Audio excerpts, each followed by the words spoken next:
Hello friends, నా excursion గురించి ఈ ఎపిసోడ్లో చెప్తానన్నాను కదా. సో వినడానికి మీరైతే సిద్ధపడిపోండి ఫ్రెండ్స్.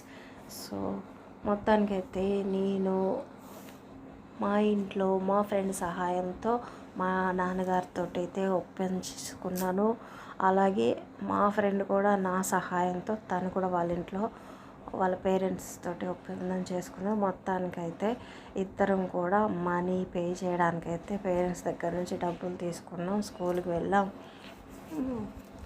ఇక తర్వాత మా ఎక్స్కర్షన్ ప్లాన్స్ గురించి మా ఇంట్లో ఎంత డిస్కషన్ వచ్చింది అనేది ఇప్పుడు మళ్ళీ మీతో చెప్పాలని నేను సిద్ధంగా ఉన్నాను. సో వినడానికైతే మీరు సిద్ధపడిపోండి ఫ్రెండ్స్. ఇక ఎక్స్కర్షన్ రోజు మేము అనుకున్నాము, జస్ట్ మా పేరెంట్స్ డబ్బులు మాత్రం అడిగాం. ఈ లోపల మా మమ్మీ మా కోసం ఎంత పెద్ద ఇన్స్ట్రక్షన్స్ మొదలు పెట్టేశారంటే, ఇక అలా ఇలా కాదండి, ఇప్పుడే ఇప్పుడు ఈ టైంలోనే వెంటనే వెళ్ళిపోతున్నాం అన్నంత ఇదిగా ఇక మా అమ్మగారి ఇన్స్ట్రక్షన్స్. ఇక ఎక్స్కర్షన్లో దారిలో ఏవైనా కొనుక్కోవాల్సి వస్తే కొనుక్కుంటాం, డబ్బులు ఇంకా కొంచెం ఇవ్వండి అని అనడానికి కూడా మా అమ్మగారు ఎందుకు అడుగుదామన్నా కూడా మా అమ్మగారు ముందే రెడీగా ఉంటారనమాట. ఎందుకు అనవసరమైన ఖర్చు, నేను వండే అటుకుల తాలింపు, పులిహార, నేను పెట్టే ఇడ్లీ టిఫిను ఇవన్నీ బాక్స్లో చదువుకొని వెళ్తే సరిపోద్ది, అంతే తప్ప ఇంకా బయట ఏం కొనుక్కునే పని లేదు. అనవసరంగా డబ్బులు ఖర్చు, బయట వాళ్ళు ఎలా చేస్తారో ఏంటో అన్ని రకాల ఇబ్బందులు వస్తాయి. తిన్నాకాడ నుంచి లేనిపోని ఇబ్బందులు ఎదుర్కోవాలి, వాటికి అనవసరంగా మళ్ళీ డబ్బులు తగలెట్టాలి. ఇవన్నీ అవసరమా? అవన్నీ ఏం పెట్టుకోవద్దు. ఎక్స్కర్షన్కి నేను వండి పంపే వాటిని మాత్రం తీసుకెళ్ళండి, బయట పదార్థాలు ఏవి తీసుకోవద్దు. ముఖ్యంగా నీకు చెప్తున్నా, నువ్వు కూల్ డ్రింక్లు ఐస్ క్రీమ్లు తినే ప్రయత్నం మాత్రం చేయొద్దు, అవి అస్సలు నీకు పడవు, అర్థమైందా? అలాంటివి కూడా ఏమి కొనుక్కోవద్దు. ఫ్రెండ్స్ కొనుక్కున్నారు కదా నువ్వు కొనుక్కునే ప్రయత్నం అస్సలు చేయొద్దు. బుద్ధిగా ఎలా వెళ్ళావో అలాగే అన్నీ చూసుకొని తిరిగి రండి. అసలే రోజులు బాగోలేదు, మీరంతా ఆడపిల్లలు. బాత్రూమ్ కోసం ఏదైనా ఇబ్బంది వస్తే ముందుగానే టీచర్ పర్మిషన్ తీసుకొని ఫ్రెండ్ సహాయంతో ఫ్రెండ్స్ని కూడా పెట్టుకొని బాత్రూమ్కి వెళ్ళి రావడమే నేర్చుకోండి. ఎవరు కూడా ఒంటరిగా వెళ్ళకండి, అర్థమవుతుందా? అసలే రోజులు బాగోలేవు. అయ్యో అమ్మ, ఇన్ని కండిషన్స్తో నేను వెళ్ళేది ఎక్స్కర్షన్కి, ఎక్కడికో వెళ్ళిపోవట్లేదు. పొద్దుటెళ్ళి సాయంకాలం కల్లా తిరిగి వచ్చేస్తాం. దీనికి నువ్వెందుకు ఇన్ని ఇన్స్ట్రక్షన్స్ చెప్తున్నావు?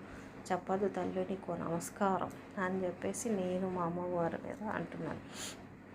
అవునా ఆంటీ, మాదంతా గర్ల్స్ స్కూలే కదా, మీరు ఎందుకు ఇంత భయంగా ఉన్నారు? మా గురించి ఎందుకు అంత భయపడుతున్నారు? మేమంతా హ్యాపీగా జాగ్రత్తగా వెళ్ళొచ్చేస్తాం, మీరేం కంగారు పడకండి.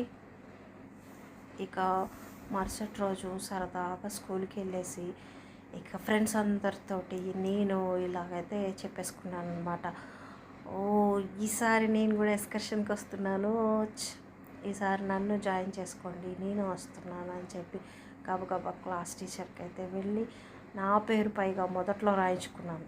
ఫస్ట్ నా పేరే రాయించుకొని నా ఉత్సాహం ఇంకా ఫ్రెండ్స్ కూడా చాలా ఆశ్చర్యపోయారు. ఈయన ఉత్సాహం చూసినట్టు ఏంటి ఇది ఇంత ఆనందంగా ఉంది, ఎప్పుడు దీన్ని ఇంత బ్రైట్గా చూడలేదు, ఎంత భలే సంతోషపడిపోతుంది అని చెప్పి అనుకుంది. అవును, ఎందుకంటే నేను ఎప్పుడు ఎక్స్కర్షన్ బయట ఊళ్ళకి వెళ్ళలేదు, అలాంటి నన్ను ఎక్స్కర్షన్ తీసుకెళ్తున్నాను, మా డాడీ పర్మిషన్ ఎవరు నేను వెళ్తున్నానంటే నాకు చాలా హ్యాపీగా ఉందని మా ఫ్రెండ్స్తో పెద్ద పిచ్చగా ఇంకా మాట్లాడుకుంటూ ఉన్నాను అనమాట. ఇక అనుకున్నట్టుగానే పలానా డేట్ అని ఒక రోజు అయితే ఫిక్స్ చేస్తాను అన్నాను కదా, ఆ రోజు అయితే రానే వచ్చింది, ఎక్స్కర్షన్ రోజు రానే వచ్చింది. ఇక మా టీచర్ ముందే చెప్పారు, రేపు ఉదయం 6 అందరు కరెక్ట్గా స్కూల్లో హాజరవ్వాలి, అప్పుడు ఇక్కడ నుంచి మనం అందరం బయలుదేరిపోతాం అని చెప్పారు. అనుకున్నట్టుగానే ఆ రోజు కాస్త లేట్గా నాకు మెలకువ వచ్చింది. అయినా టీచర్ చెప్పిన సమయానికల్లా రెడీ అవ్వడానికి సిద్ధమైపోయాను. కానీ నేను అనుకుంటే నా స్నేహితురాలు కూడా రెడీ అవ్వడంలో కాస్త ఆలస్యం చేసింది. అయినా మొత్తానికి ఇద్దరం అయితే రెడీ అయ్యాం, బయలుదేరాం. అనుకునేటప్పటికి సైకిల్ మీద వెళ్తే అంత దూరం డ్రెస్ పాడైపోయి చెమటలు పట్టేసి చిరాగ్గా అయిపోతుంది. ఎంత మంచిగా రెడీ అయ్యాము నీట్గా వెళ్ళడానికి, ఇప్పుడు సైకిల్ తొక్కుంటూ వెళ్ళడం అవసరమా అని చెప్పి ఇక నాన్నగారు ప్లీజ్ అండి బండి మీద దించండి అని చెప్పి ఆయన్ని బతిలాడుతూ మొదలైతే ఆయనేమో అంతకుముందే పాపం రాత్రిపూట నైట్ డ్యూటీ చేసి వచ్చి పడుకున్నారు. అటువంటి ఆయన లేపినందుకు ఆయన వెంటనే త్వరగా లేచి తయారవ్వలేదు. ఆయన కూడా లేట్ చేశారు. మొత్తానికి మా అమ్మ నా నస భరించలేక మమ్మల్ని తీసుకొని బయలుదేరి వచ్చారు. మా స్కూల్ ప్రాంగణం చాలా పెద్దగా ఉంటుంది.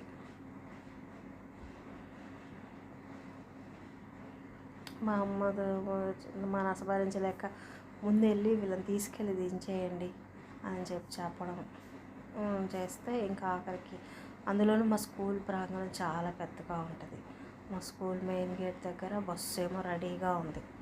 మా ఫ్రెండ్స్ అందరూ ఎక్కి అందరూ వచ్చారా లేదా అని వాళ్ళు కౌంట్ చేసుకుంటూ ఉన్నారు.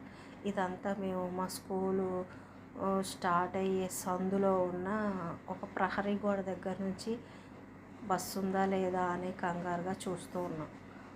అప్పటికి ఇంకా బస్సు స్టార్ట్ అవ్వలేదు. అమ్మయ్య మన ఆ ఎక్స్కర్షన్లో పాల్గొంటామనే సంతోషం మాలో కనబడింది. మా నాన్నని త్వరగా పద నాన్న బస్సు వెళ్ళిపోతుందో ఏమో త్వరగా తీసుకెళ్ళండి అని మా నాన్నని వేగం పెంచి బండిని కరెక్ట్గా స్కూల్ గేట్ దగ్గరకు తీసుకొచ్చారు.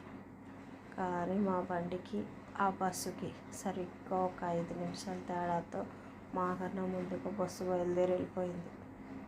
మేమేమో వెనక అరుస్తూనే ఉన్నాం, కానీ ఆ మాటలు వినిపించుకునేవారే లేరు. అలా మొత్తానికి మా ఎక్స్కర్షను అలా డిసప్పాయింట్ అయిపోయింది. కానీ ఆ ఎక్స్కర్షన్ని ఇంకొక అడ్వెంచర్ లాగా అయితే అయిపోయింది. ఆ అడ్వెంచర్ ఏంటనేది మీకు నెక్స్ట్ ఎపిసోడ్లో చెప్తాను. సో ఫ్రెండ్స్, నా ఛానల్ కనుక నచ్చితే లైక్, షేర్, సబ్స్క్రైబ్ చేసుకోండి.